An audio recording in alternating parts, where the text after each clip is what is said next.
Hey everyone, welcome back to the Atlantis Theory for another Break It Down video.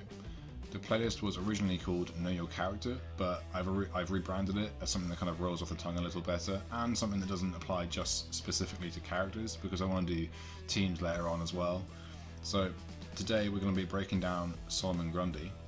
Solomon Grundy is a DC supervillain, commonly an enemy of Green Arrow and Batman, but originally he was actually created to be the villain of the Golden Age Green Lantern, Alan Scott.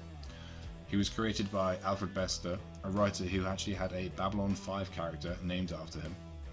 Solomon Grundy he first appeared in All American Comics issue 61 in October 1944. So he's been around for a long time. Like he was around when DC started introducing like some of their most significant and most famous characters. Before I start properly talking about Solomon Grundy, I'm just going to say that he isn't like a crazy complex character. There isn't a huge amount to talk about him. So hopefully this video won't be as long as the other ones. I mean, I kind of wanted it to be a shorter video. Basically, Solomon Grundy is a reanimated corpse stemming from a lovely sounding place near Gotham called Slaughter Swamp. It's actually a cursed place, and that's kind of why he becomes what he is. Before the title of Solomon Grundy, he was actually a man named Cyrus Gold who was murdered and then disposed of in the swamp, and then later on, actually about 50 years later, like a long time after, he came back as this huge shambling figure, partly comprised of swamp matter and with pretty much no memory of his past life. He does, however, remember that he was born on a Monday, and then someone in a homeless camp, who he kind of stumbled upon, mentions the nursery rhyme of Solomon Grundy. Cyrus Gold was dead, in effect, and so he kind of took this name as his own. Solomon Grundy is the focus of one of 4 DC Comics one-shots that explored the aftermath of an event called The Final Crisis, or just Final Crisis, which is a crazy good story, by the way. You should definitely check it out. And these one-shots were called The Faces of Evil, and focused on specific villains that played a kind of a key part within the Final Crisis event. As with the other videos, I'm going to talk a little bit about the character's key relationships, but this won't actually take too long because Solomon Grundy has only really ever had one, and that was actually a friendship. It's kind of an odd friendship with Bizarro, the kind of imperfect clone of Superman, and they kind of met. When they first met, the pair of them fought. They crashed through the city, and they kind of fought all over the place, and they found themselves in the greenhouse, and during the chaos a plant pot landed on Bizarro's head, and the pair of them found this absolutely hilarious, and they chose to stop the fight, and that was kind of it. Bizarro then stole a hot dog cart, and then the villains bonded while eating hot dogs and laughing about the fight itself. Solomon Grundy appears on the surface to be unlovable. Like he's about 9 foot tall, he's undead, grey skinned, kind of portrayed a bit as a monster almost, a little bit like the original Hulk. And this is why the friendship between Solomon Grundy and Bizarro is so special, but he doesn't really have many other relationships. Like Bizarro is kind of the one close friend he's had, and they've stayed friends ever since they met. Now I'm moving on to the last bit of the video where I break down or dissect the character's powers.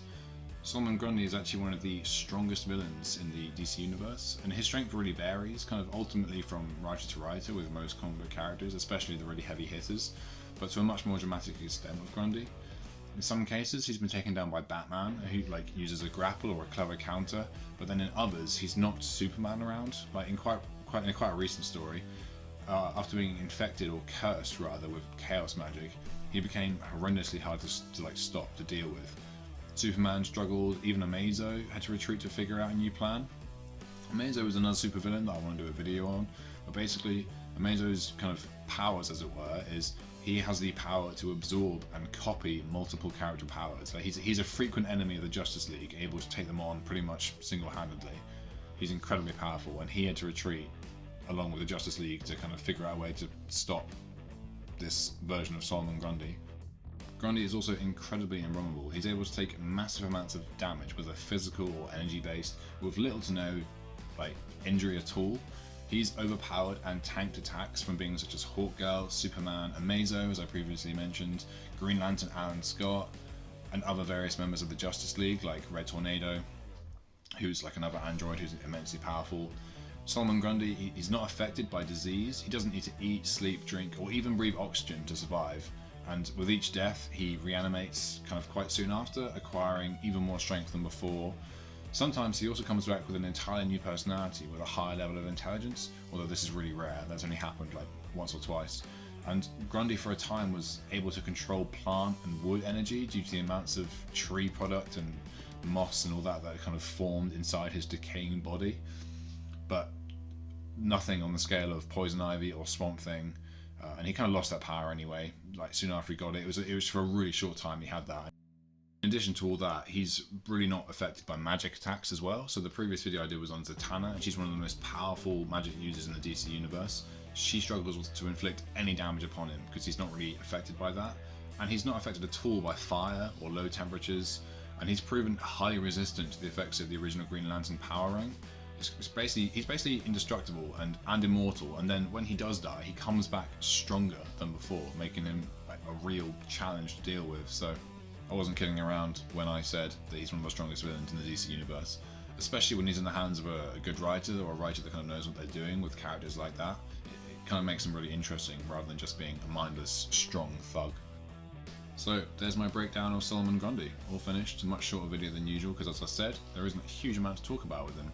But I'm hoping to delve a little deeper into characters in the new year, and before then I'm going to be doing a few more videos over Christmas, I hope.